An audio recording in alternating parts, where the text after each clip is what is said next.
Well, happy Sunday, everyone. Happy Sunday. Here we are, the last Sunday. Oh no, it's the first Sunday in August. I'm excited to get started on a new month.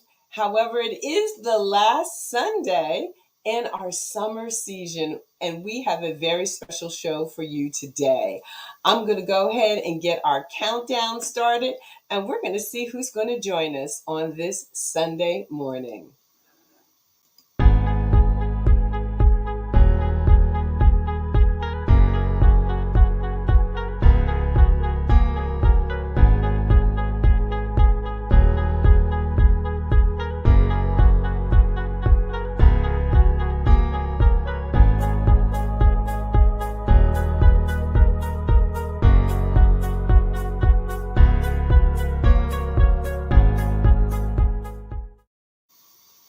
Welcome.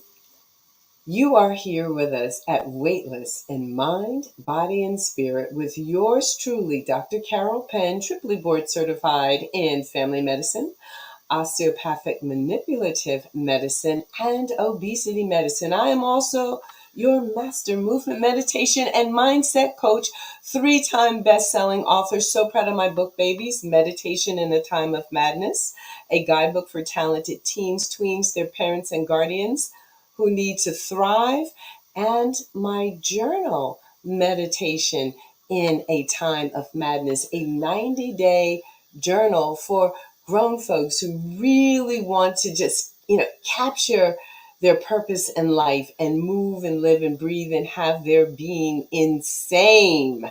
So I am just delighted to be here this Sunday.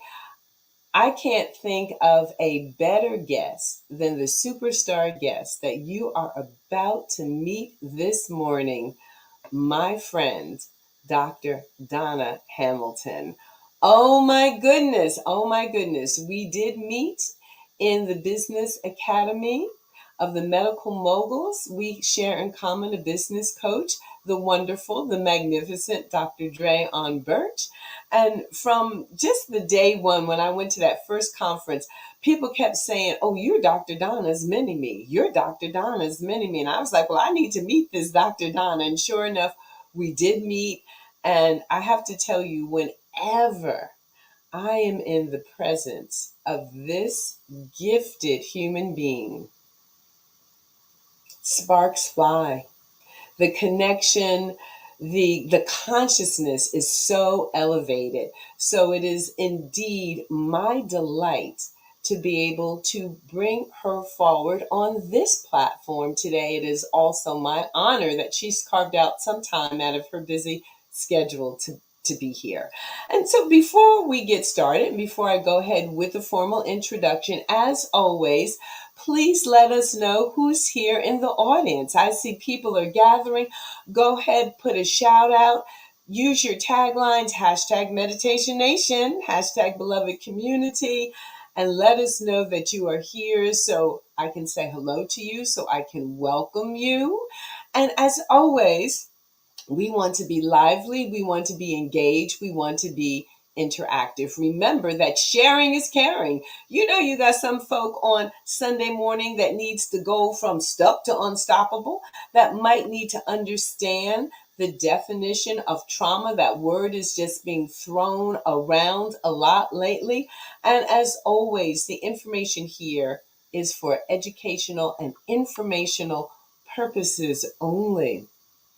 However, it is education and information that can form a little cornerstone in your own personal transformation, whether that is spiritual or physical or emotional, psychological. And that's what this is about. It's about transformation. It is about optimizing our health and well-being on multiple levels. All right, so I'm going to take a peek and see who's already chiming in. Good morning and welcome the fantastic, the magnificent Kenny Brazil Hamilton. So glad to see you here. Good morning, Dr. Tanya, another superstar here. Thank you so much for waking up and tuning in. Good morning, Myra. Hashtag Center for Mind Body Medicine here in the house. Good morning, Victoria. Yes, Wilmington, Delaware. Hashtag Meditation Nation in the house. Good morning, Dr. Miriam. Yes. So excited. Another one of our brilliant medical professionals here in the community. And I'm glad to see the profession of OB-GYN is being represented very strongly because Dr. Tanya is also an OB-GYN. Good morning, Angelique, and welcome. Good morning, Lori, and welcome. Hashtag Wildfit Tribe in the house. Good morning, DM, my beloved. Yes, Red Bank is in the house. So wonderful. We already have people that are up, that are involved, that are engaged. So I'm excited about that. Well, without further ado, because you know what happens, I sometimes I think, oh, the show's going to be 30 minutes today, 45 minutes. It always goes to the hour. So I want to have Dr. Donna before this audience for as much time as possible. So I'm going to bring her on and just take her in. Just take her in. And I'm going to share her bio with you so you get a little bit of that background information.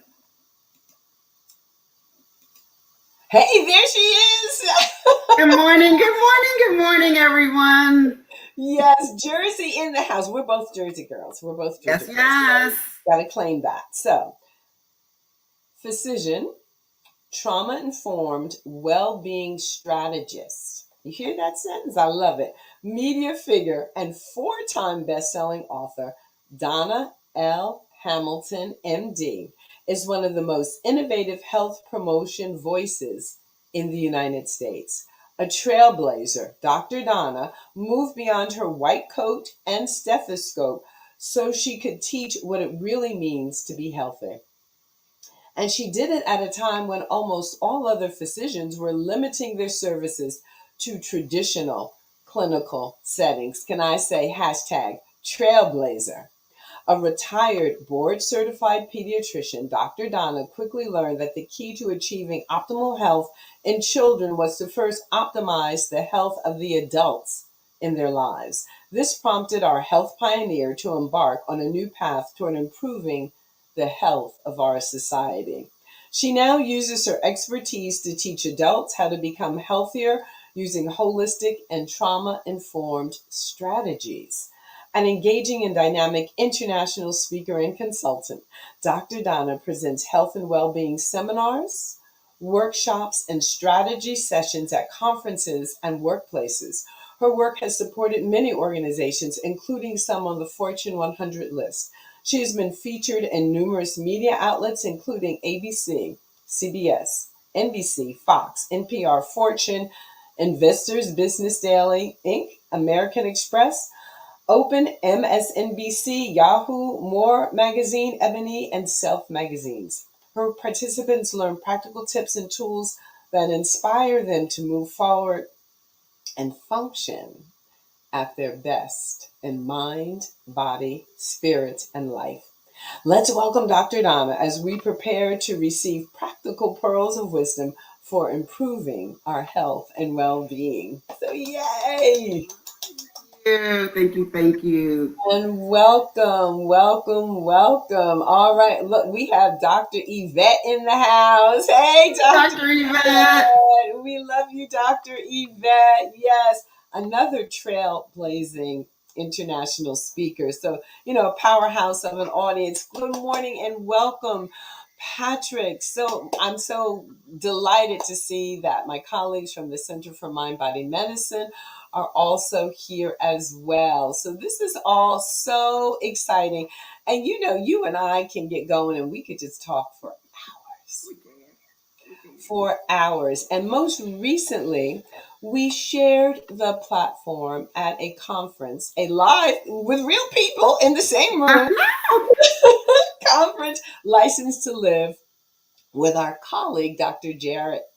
And it was really fantastic. And when I heard you speak, your topic of talking about going from stuck to unstoppable. I was like, that's it. That's it. We had decided, and you had accepted the invitation to be on the show. But I think your message is so important, and it's coming at a critical time because people are feeling stuck. We're living in such a time of uncertainty globally, such a time of turmoil. So I just want to jump right in. My theme for August is this sense of willpower. And, what does that mean? I think a lot of us, we look at willpower and it has meant that we burn ourselves out and we become exhausted because it's all about the kind of willpower where we're pushing the rock up the hill. We're carrying, literally the weight of the world on our shoulders. Dr. Donna, what is a broader, more encompassing approach to this idea of willpower? For me, it includes the concepts of allowance and surrender. Where are you and what are you seeing in terms of like that whole piece as we're trying to move forward in these uncertain times? Oh, thank you so much for this. I'm going to tell your audience right now, my eyes are moving a lot. We're not, I know, can we just be authentic? It's a Sunday morning. I love authenticity. I'm going to move. I have two monitors, so I'm going to move one over. So when I'm looking at Dr. Carol, it doesn't look like I'm looking over to the side. So there we go. Yeah. So yes, this is great. Thank you so much. Anyone who's heard me speak, and Dr. Carol just heard me at this conference, I'm very, very big on making sure we mean the same thing when we use certain words, and also that we do our best to maintain the spirit of words, because many times we'll use words and then we'll start to, they're kind of misused. I don't want to say misappropriated, but they're kind of misused, and then eventually people are using it to mean something that it really isn't. And I think will is one of those words. People hear will and willpower, and they presume it means forcing yourself. Ultimately, that's what it is, and we celebrate that, quite often. I mean, how many times do we see things around, celebrating, kind of pushing yourself and forcing yourself, and let's get up and keep the grind going. And there's a place for that, but it isn't the only way. Will is really around, I'm going to say really around it in a way, your desire to do something, and then it encompasses a lot of other principles. My training as a coach, my background is as a spiritual life coach. So I really think in terms of principles and in the broader sense of it. So will is really around aligning with the desire. The inner desire is inner will, and it's not so much about forcing oneself to do something. And we work with a lot of our clients are super achievers, and so we know that they already know how to force themselves and hunker down, because in general, most of us over the arc of our life, we have many different lessons to learn. So there are some people who might benefit from learning how to push themselves more and how to push through discomfort and difficulty. Many super achievers, that's not their lesson. They've been there, done that, mastered that, got the PhD in it, brought the t-shirt. That lesson often is around learning how to trust and pause, and trust the power of the pause. So we really want to know when to push and when to pause. And so we can align our will with what it is we want to accomplish and how we want to accomplish it. Oh, beautiful, beautiful, beautiful answer. So that's our framework where we're going this morning. And again, so many points to touch upon. Now, this other word, trauma, that we're hearing bantied about, it's everywhere. It's in the social media, it's on television. And trauma informed, that's part of your introduction, that's part of how we both define our work in the world. Talk to me a little bit about trauma. What does trauma mean? What does trauma inform mean? And what do people need to understand? That are we all traumatized? Is everything that goes on that's not going according to plan a trauma? No, it is not. And this is very, very important.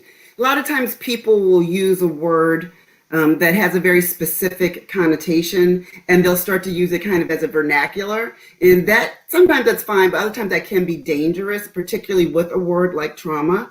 So when I first started my work as a coach, and especially a spiritual life coach, and then eventually evolved into being a well-being strategist. A few years ago, it became clear that part of my journey and what was going to be important was to begin to work with particularly adult survivors of childhood trauma. And that was a big deal because at the time when I was considering it and talking about it, you actually using the word trauma upset people. And so I spent a lot of time, even kind of paid a consultant and a branding person around, is there another word for me to use?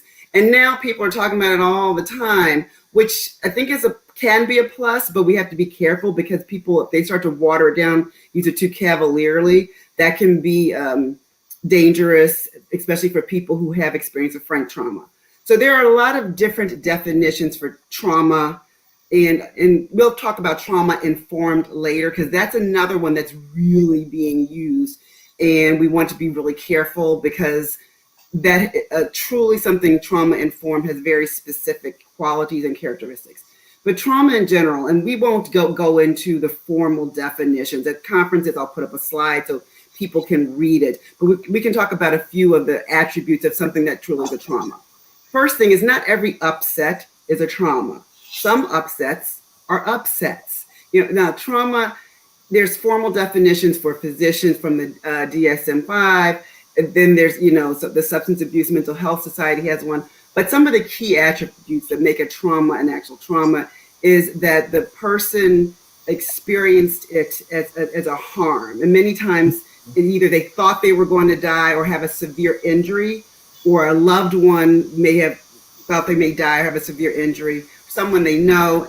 And then there's other types of trauma. So we can actually have a vicarious trauma where we hear other people who went through a life-threatening or an experience that could have been, very physically injurious to them. And we hear that over and over. That can also become vicariously traumatic. So some of the core elements of a trauma is that there's an event, and then the person experiences it as harmful and has a long-term impact on their well-being.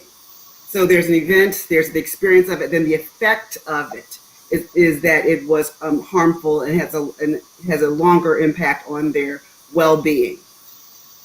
Yes, yes, yes, yes, yes, yes. So I'm just wondering, is anybody out there who's watching today, can you relate to that? Do you understand that? Are there things that are going on in your life right now that you feel have had a long-term impact on your sense of well-being?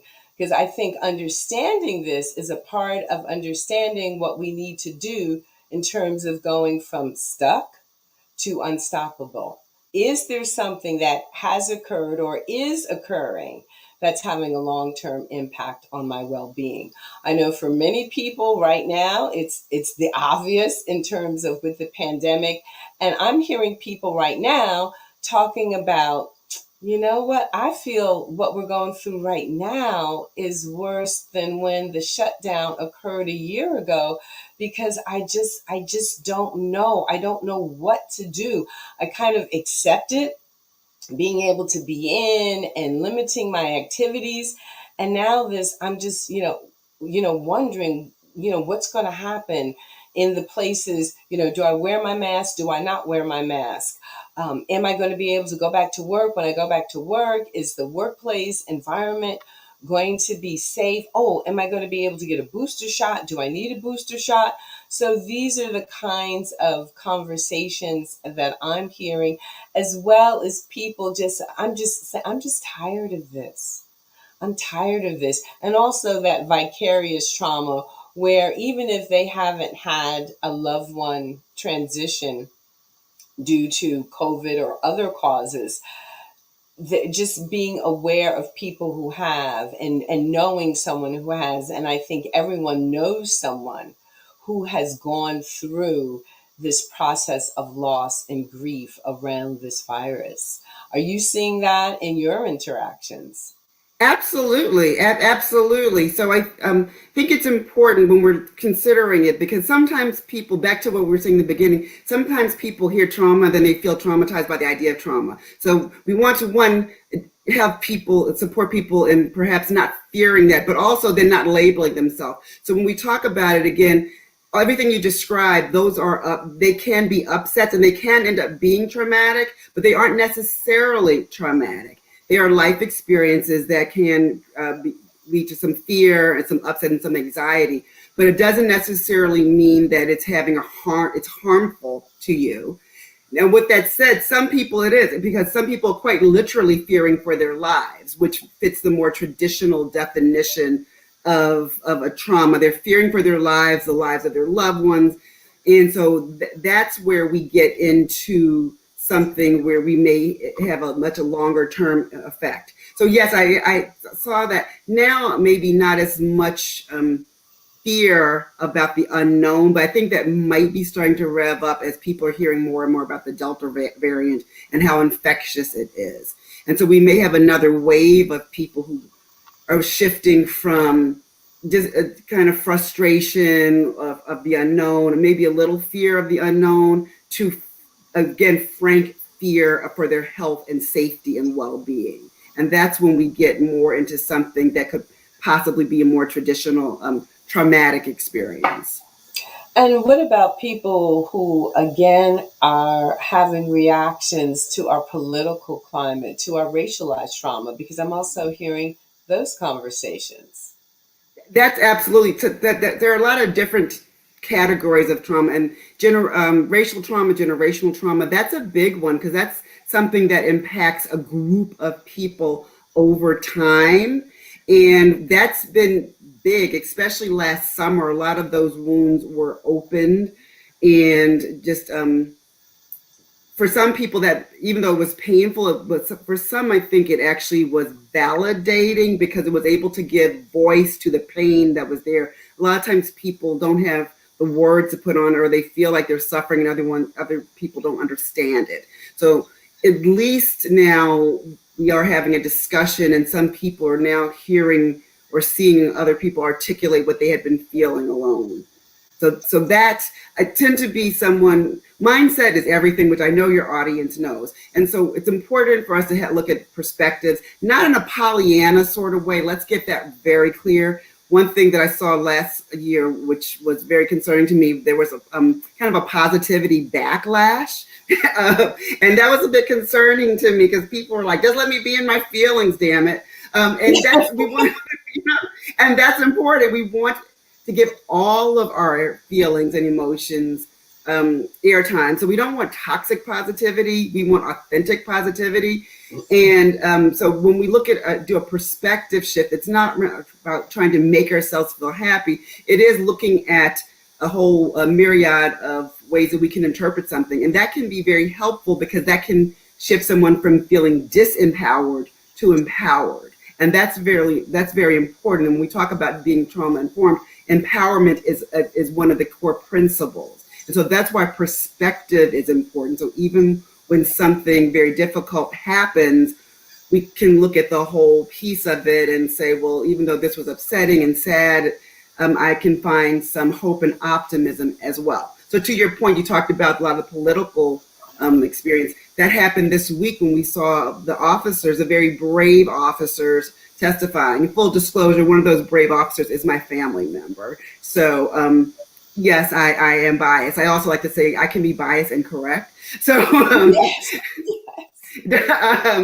Yes. and so it was a lot of people. I got a lot of messages from people that were both saying it was very painful to hear, and they were in tears, and they also felt encouraged by seeing the officers being so courageous and speaking the truth of what happened. And so it was a twofold piece. And so we can look at both, and that way we can, that sometimes the perspective can be the difference in what makes something an upset versus a frank trauma, because you can actually feel some hope as opposed to just having that long-term feeling like it's an injury to your spirit and your psyche, and you continue to fear for your life and your survival. you can actually have some hope and say, okay, that maybe this isn't a threat to my survival.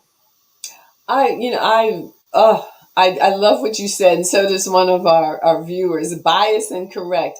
I watched that testimony this week. Those testimonials. Wow. So I'll say they were both testimony and testimonials. There was so much emotion behind what they were saying and what their experience was in that mayhem that took place on January 6th. And I do feel they were courageous because they weren't just trying to speak some party line or no one sounded like they were trying to appease anybody else. They were saying this was a horrifying and dangerous event that not only threatened them personally, and they spoke to that, but was really striking at the fabric of our society and what democracy means and what freedom means to be in the midst of that and to feel alone, isolated, unsupported. So it was very powerful. And again, like you're saying, there's also the opportunity in that. This reminds me of that Chinese character that means both danger and opportunity Crisis, simultaneously. yeah. Crisis, yeah. Yeah, yes, that symbol. And I think we are in such a time at this time. And I can't go without a further ado, one of our really wonderful, ever present viewers. Happy 65th birthday. Yes, Martha. It's a it is a very, very, very special day, and that's a special birthday. And then, Martha's also sharing, when you have been faced with many family and friends dying, it's real to you, especially when you can't get to a funeral or there is no actual funeral. And some people don't want you to send cards when you hear about a death because they are scared of the paper coming into their homes.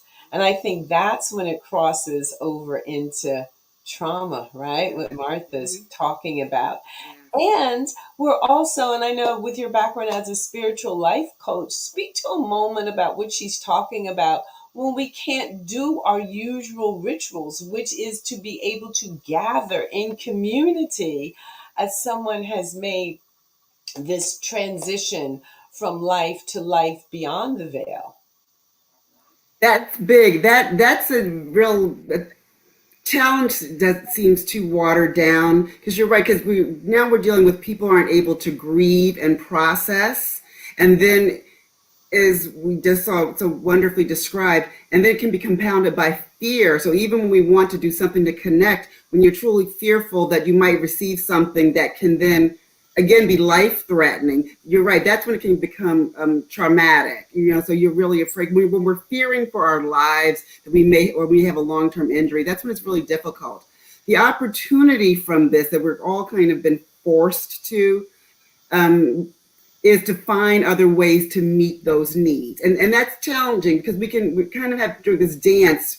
We want to do what we know how to do, and we're being forced to do something else. But one of the things that came out of last year, a lot of people kind of went into their creative spirit and found new ways to create ceremony and to create a tribal connection. And so that's what we had to do. This is where the will and the willing comes in. Because if you're not willing to change, then you're wanting it to be the way it is, then that's when we can get stuck into sadness and depression. Again, feeling disempowered, like you're being forced and held down by circumstances or people or the government or like whatever, however you're making sense of it, as opposed to acceptance and being willing to look at it differently, being willing to accept what is, being willing to make a new choice so that you stay safe. Other people stay safe. So this is where that will comes in that you're talking about, your wonderful theme for the month. And so I really encourage people, we must be willing to be flexible because we are living in truly, truly uncharted and unknown times for most of everyone who's been alive on this planet right now. Most people haven't lived through this degree of uncertainty. And that can be very upsetting, especially for anyone who has one of the biggest addictions, which is addiction to control. People are just addicted to control, controlling themselves, controlling others, whatever it is. And so that can be very frightening. So I don't mean to make light of it because, I kind of a recovered control addict. For me, it was very self control, and that's quite common with people who are trauma survivors, particularly survivors of childhood trauma. We like to, know what's going on, and so we can figure out how we're going to adapt to it. And that's challenging right now. But when we get into that space where we are willing to let go of what we would like it to be, then a lot of times, especially if we're meditating and we're reflective, new ideas will come to us about how we can still honor and celebrate and grieve and mourn and stay connected in a new way. But we have to be open to those new opportunities and those new ideas to come. They really can be inspired, really, because inspired has spirit, inspirited. We can be inspired thoughts as long as we are willing to receive it. Wow, beautiful response.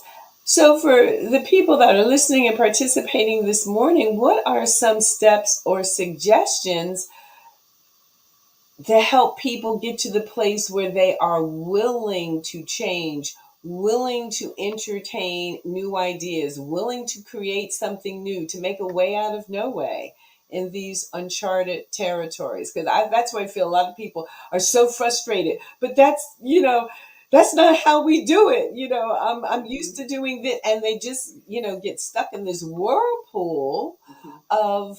of well, the way it was, because the way it was in so many cases is no longer available to us. Absolutely, absolutely. So when we work with our clients, and we, like you said, we work with super achievers, helping them move from stuck to unstoppable, so they can function at their best in mind, body, spirit, and life. And that's very important because a lot of times people don't even think about what really it means to truly be healthy for them. And that's really what health is. It's functioning at your best, physically, mentally, emotionally, socially, and spiritually. So we teach people to look at their 5 arenas. So the physical, which we just talked about, that's your body, what you put in it, what you put on it, but also your physical environment. The mental, which are your thoughts, beliefs, perspectives, how you talk to yourself, whether you have an inner coach or inner critic. Your emotional arena, so those are your feelings, happy, sad, angry, fearful. Social arena, which is another very big one, because that's, your habits, your hobbies, your work, your money, your relationships. And then the spiritual arena, which isn't necessarily about religion, though religion does fall into that. Spiritual arena is how you make sense of things, your purpose, your mission. So we look at all of those arenas. So when we work with our clients, we start with that, supporting people and looking at it, because the first step towards change is awareness. So we must begin with self-awareness. And part of that is self-reflection. And it's also being willing to, again, there's that word again, using your will and being willing to tell yourself the microscopic truth, because a lot of times people are not willing to do that. And so we have to really be honest with ourselves about what's working, what isn't working, what we want, as opposed to what we're told we are supposed to want, what's supposed to make us happy. So that's usually the very first step. We really support people in looking at what's working, what isn't working, because we have to understand what is and isn't working before we get to the why and the how. Oh, I love it. I love it. I love it. I love the microscopic truth. We're Have getting to. biased and correct. The microscopic truth. We're getting some phrases here. We're going to have Yes, yes, yes. to. You know what I mean? Because sometimes we'll tell ourselves like the cute, superficial truth, but we want to get down underneath everything. We really have to tell ourselves the microscopic truth of what we're doing, why we're doing it, what we want, what we don't want. Yeah. Yeah, I love it. I love it. I love it. So we've got some comments here. I'm going to share these. So for me, this is from Patrick. Being empowered to take control of self-care, learning tools to cope, and sharing personal victories are keys to come through traumatic experiences with encouragement as a testimony of hope to others in pain. Learning to grow, forgive, challenge oneself, accept oneself, and uplift others as a community is the path needed to be victorious in life. Like a phoenix, every time life knocks me down, I rise from the ashes stronger and more resilient than ever. Be blessed all. It's beautiful. That is beautiful. I love that, Patrick, for so many reasons. One of which, without even, I'm not sure, but I'm imagining without really realizing it, he actually described some core principles of being trauma informed, right? The empowerment, the transparency, because we teach trauma informed self care. We actually translate some of the core trauma informed principles that are typically done with organizations, and we teach people to apply them to themselves. And he's done that: transparency, the empowerment piece, even peer support, collaboration. These are all principles that help us really work with ourselves. So even if we're traumatized, it helps us still move forward in a gentler, more effective way without kind of reharming ourselves. Oh, that's beautiful. Yeah, And I beautiful. Yeah. love the level of consciousness in this audience and also this level of discourse, which I personally find uplifting and empowering. And it just feels supportive to me. And I think, one of the reasons why I do the work that I do and I do this show is I'm very intentional about creating community. And I keep thinking, who do I want to be hanging out with, you know, 5 years from now, 10 years from now, 15 years from now, and as and when the end of my human life approaches, I want to be surrounded by this elevated beloved community. So I think this is also very much about learning to be the change you want to see in the world and learning that it's an inside job. I don't believe it's going to come from the top down and there's going to be somebody that swoops down to save us. I just don't see that. I really think it's going to be something. I'm not even going to say from the bottom up. I'm going to say from the within to the without. Absolutely, absolutely. That is how it happens. That's the only way we can make change is from ourselves. No one can do. People can teach you something, but at the end of the day, not even at the end of the day, someone can teach you, but we have to receive it and apply it, which means we have to understand it. We have to again be willing to incorporate it. Like it's not just going to land by osmosis and automatically change behaviors, for example. So all change comes from within. All, Yes. whether it's behavioral or even physiologic. I mean, if you think about it, even physiologically, it comes from literally from within. So we absolutely must. And you said community is so important. Having the right community, a healthy community, and I think that's another opportunity that came out of that is still present in this pandemic, which can be frightening for some people. People are looking at their life choices, they're looking at their tribe, and a lot of times, especially when the lockdown happened, people were forced to be present with whomever was in their immediate space. And I think it's very interesting that divorce rates went up during this, because I think a lot of people really were forced to look at their lives. And that takes some courage. And that can be uncomfortable. It takes even more courage to, again, tell ourselves the truth, the microscopic truth, and say this isn't working, or it's only working a little bit, but it's not really what I want. And then to make a new choice and course correct. And I think that's what's happening now. People are starting to find new tribes, or even see, even if it was not people that they were sequestered with. People noticed who called and checked on them, who didn't check on them. Like there was a lot of kind of forced awareness, if you were open to it, to really pay Yes. attention to what was going on and to see what that felt like. People maybe noticed strangers checking on them, or they realized no one was checking on them. They lived alone and no one was checking on them. So I Yes. think so. This is a time for us to look at our lives. See, that's that awareness piece. So that's why that's the first step when we teach people to move from stuck to unstoppable, we really must take inventory of what's working, what isn't working, and what we want. So if that worked for you, that's great. But if you realize that it didn't feel good to you or didn't resonate well with you, then it's an what are we going to do about it? We have to make some changes. And then we start to look at, okay, well, what does that look like? How are we going to do it? Yes, and we have another term coming out: enforced awareness. The pearls are just dropping today, Dr. Donna. They're just dropping today. So I like to make you aware, and I think we will keep moving through this conversation of that stuck to unstoppable. There are two people that are participating this morning that I and DM are going to be participating with, and this is this vision to it's international. This is this vision to work with this community to create a third and fourth year medical school curriculum for the medical school in the country of Gambia on the west coast of Africa.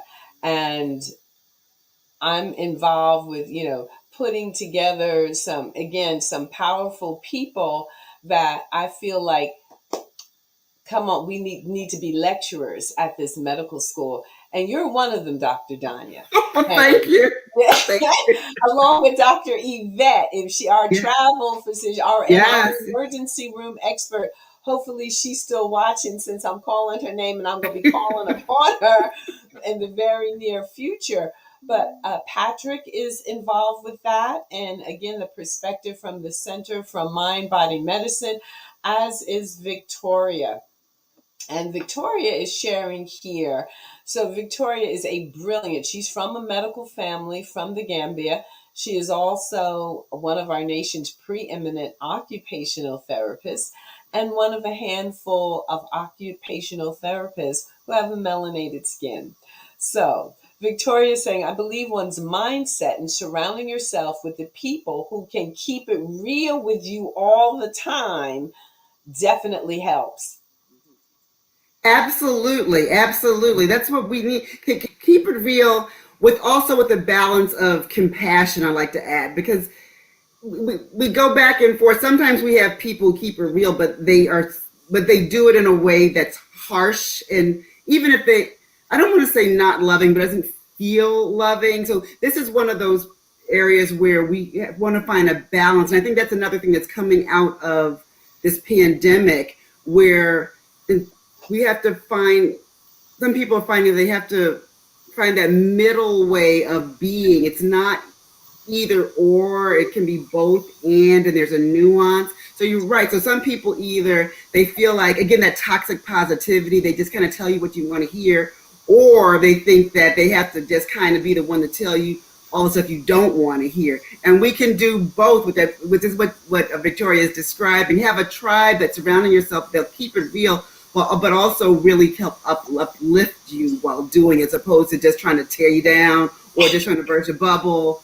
Or like because we want, that's the point of truly having a tribe, as opposed to just a group you belong to. Yes. You know what I mean? Like a real tribe where we're all moving forward together. And there is a powerful difference. So one of the things that a part of the research that is coming forward out of the obesity medicine community is that when a person is, particularly when something is based in lifestyle and behaviors. So for instance, when a person desires to release weight, what they want to do, a couple of things they want to start with, they go out to eat, they want to observe, well, what are the people whose bodies kind of look like the way I would like my body? What are they ordering? You see, what are they eating? They also want to start to bring into their tribe for that period those people who, again, it's like, I would love it if I could be at my ideal weight, whatever that is, and it's all going to look different. But as one client of mine said, she said, I just started hanging out with my skinny friends. And she said the language was completely different. Their activity levels were completely different. The food that they had in their homes was completely different. And I just started noticing, and without even too much changing what I was doing, I just started to shift. And once I started to make that shift, I saw the release that I was seeking begin to happen. And nobody had to say a word to me. She got very on purpose about creating a tribe that was going to support her in her effort and desire to find the body that she had always wanted to live in. The alignment that's so important. And again, that's where we staying on this first step because it's so key around that awareness, that looking at like your whole inventory. So what you're describing is really looking at your social arena, looking at your habits, looking at the people that you're in relationship with, looking at their habits, their hobbies. And then we want to make sure that we are having people and choices and habits that are aligned with the goals that we want to go to. So once we take inventory and we decide what it is we want, then it's around starting to make a plan and have a strategy to move forward and looking and making sure that what we're choosing and what we're doing are aligned. Because many times we'll have various goals in our life and in various different arenas, and they're simply not aligned. And that can be challenging, because we want to do it all. And yet, and we, I'm a firm believer. Okay, let's do it all. We have to have a plan and a roadmap. It's kind of like, well, if you're in your car and you're starting out in Minneapolis and you want to go to LA and New York, well, we can do both, but we can't do both at the same time because we have to drive east for one and west for another. So let's pull out the map and map it out so that we can go to LA and to New York. Absolutely. But sometimes people don't think about it that way. They literally are trying to go in two different directions at the same time and wondering why now they're stuck because you're not aligned. What your plan is not aligned with your goal. Absolutely. Yes. A lot. Yes, I love it. So those two words right now, and that very important foundational first step, awareness and alignment. And again, some people say, well, does that mean I have to ditch everybody else to the curb? No, it does not. However, there are some relationships that people do need to release. They would benefit And from it. Absolutely. and that's a part of your taking inventory, isn't it? It absolutely, and that's part of that microscopic truth too, because a lot of times we know, but we don't, but we talk ourselves out, or we rationalize, or we justify, and so that's that part of that telling yourself the microscopic truth. I learned a new phrase. So I love happy social media. Social media gets a bad rap, but it's like any other tool. It's as good as you use it. And I've managed to set up my algorithms, because you have to train it to how to do it. So my network and what shows up on my timeline is usually pretty uplifting. So I saw a post. A lot of people are familiar with FOMO, fear of missing out. Yes. I saw, this might not be new, but it's new to me. Someone posted about JOMO, the joy of missing out. And it's the joy of missing out on all those things that do not serve you well, that would otherwise bring misery, and kind of being joyful on your own, minding your own business. So I was like, I am Team JOMO. Yes. I love it. I love it. I love it. So yeah. Good morning and welcome, Patricia. I do love it. So we have here. Patrick, to heal the community, we must heal ourselves first. And I love it. A tenet of medicine: physician, heal thyself. Bring our best self forth to team with other good souls to solve problems with honest conversations. Yes. Yes. Honest conversations, yes. Yes, that's the key word. As humans, we are sponge-like. Thus, who we allow to share a space becomes tantamount to evolution. Yes. It Yes. absolutely does. And there's a lot of great research around social contagion and how people who are several degrees of separation away from you, their choices affect your well-being. So your friends, at least 2 degrees, like your friends, but I think it's a little bit more, they affect your well-being. And so we could have a whole nother discussion about the energetics of that, because I'm pretty sure there's an energy component to it. But on a very basic behavioral, to use your example around eating and lifestyle. So if one of my friends tells me about this great restaurant you heard about, and then you and I are out together, and then we say, well, I heard XYZ restaurant is great. One of my friends' recommendations affects you, and that friend probably heard about it from someone else too. So that's a very concrete example around how our, who's in our network and who they socialize with can Yes. affect our well-being. But it goes on. I mean, some of the research shows that smoking. So if you're someone your friend smokes, is more likely to affect your health and well-being. So it goes a lot of different ways. There's behavioral. So we really, it's very important to pay attention to who we surround ourselves with and who they surround themselves with. Yes, it is the ripple effect when you drop the stone in the pond and the concentric circles, right? Yes, it is. Yes, it is. So, good morning and welcome, Nesrin. And Nesrin is sharing in recovery. We always talk about finding a community to support you on recovery, the recovery to living life. And yes, so we do see that coming out of the addictions community, or those who are living with their addiction in such a way that they are on this road to reclamation of their life, reclamation of their well-being, and the importance of the company you keep. So we see this in different communities as we try to elevate ourselves, elevate our consciousness. You mentioned smoking. Yesterday, I was at a family gathering, and this is that portion of the family where there are cigarette smokers.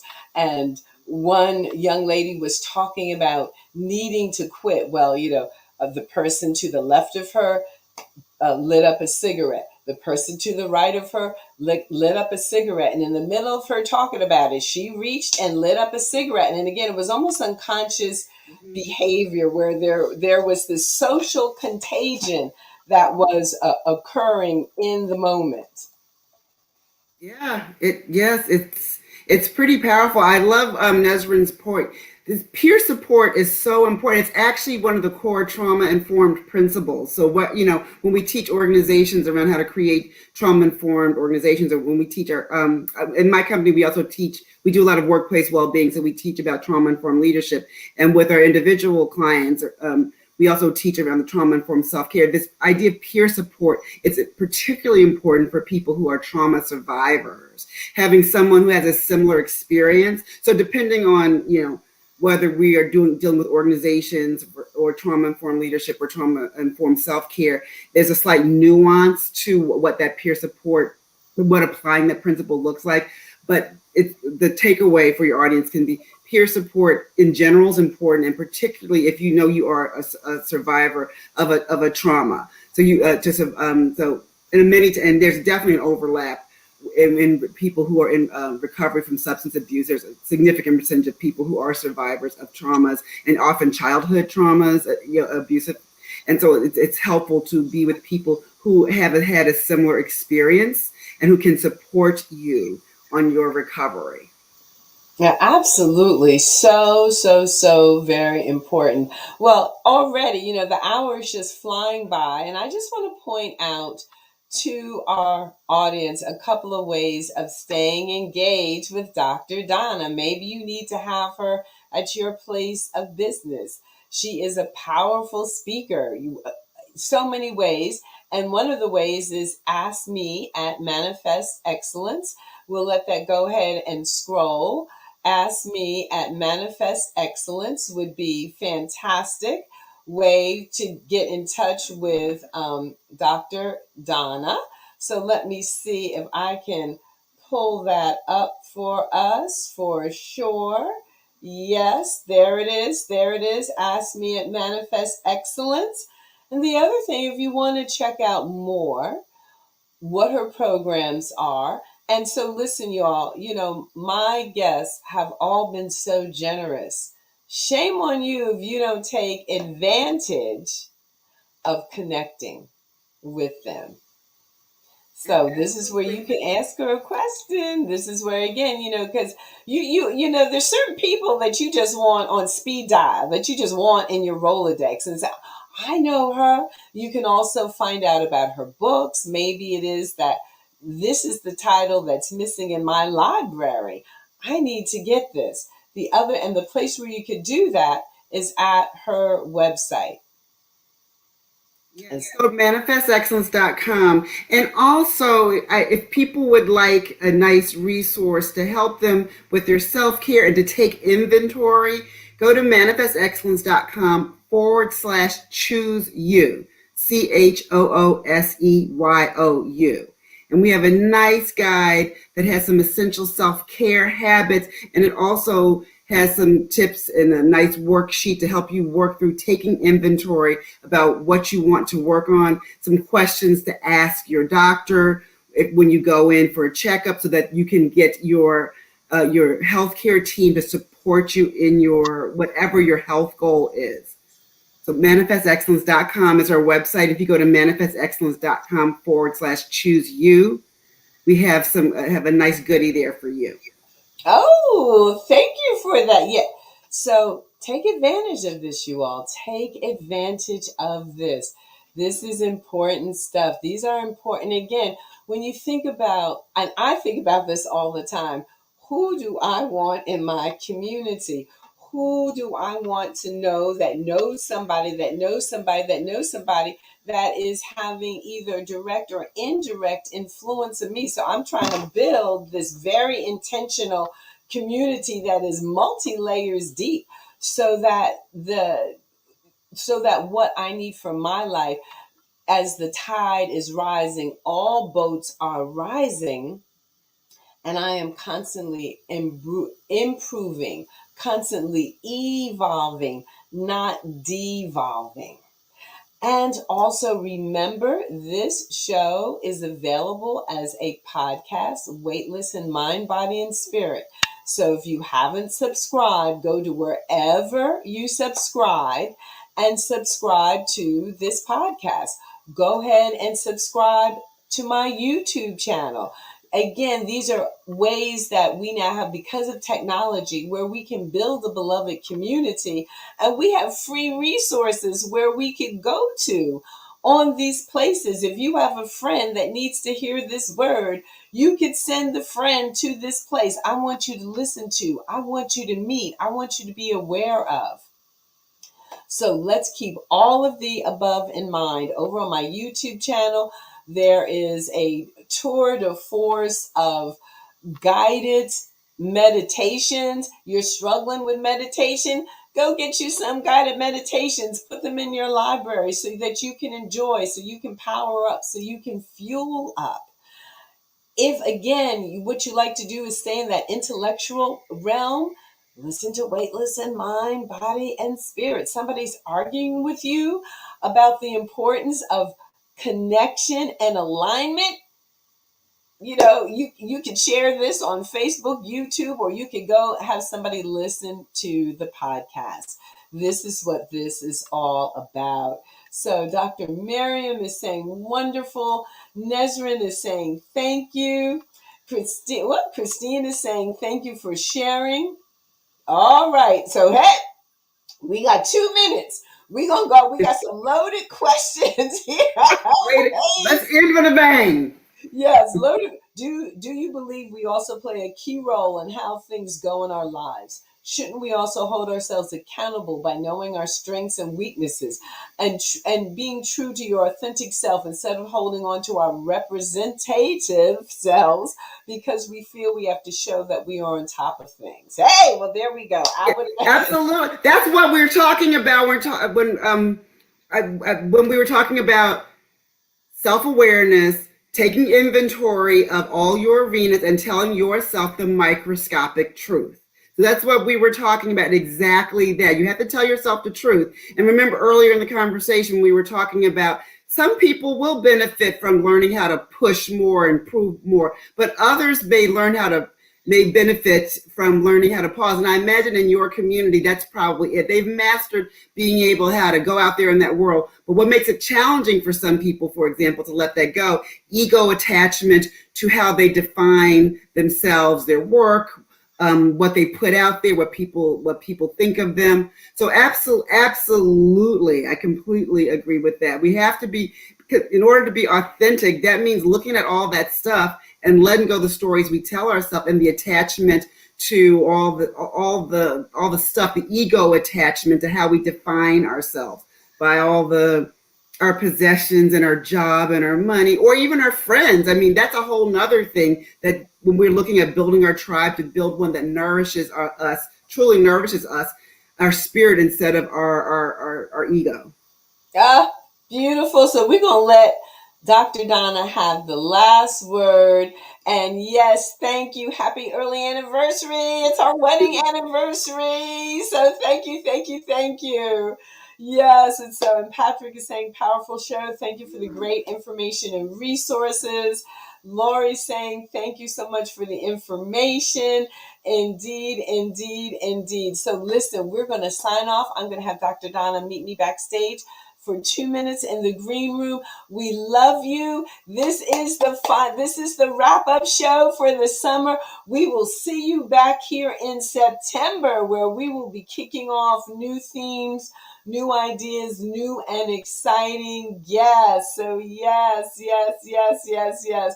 So the thanks and the accolades are coming in, the happy anniversary wishes. So we're going to we're going to party, we're going to celebrate, because the party's about to get started. This is yours truly, Dr. Carol Penn, your host of Weightless in Mind, Body, and Spirit. Namaste and Ubuntu, and we'll see you in September.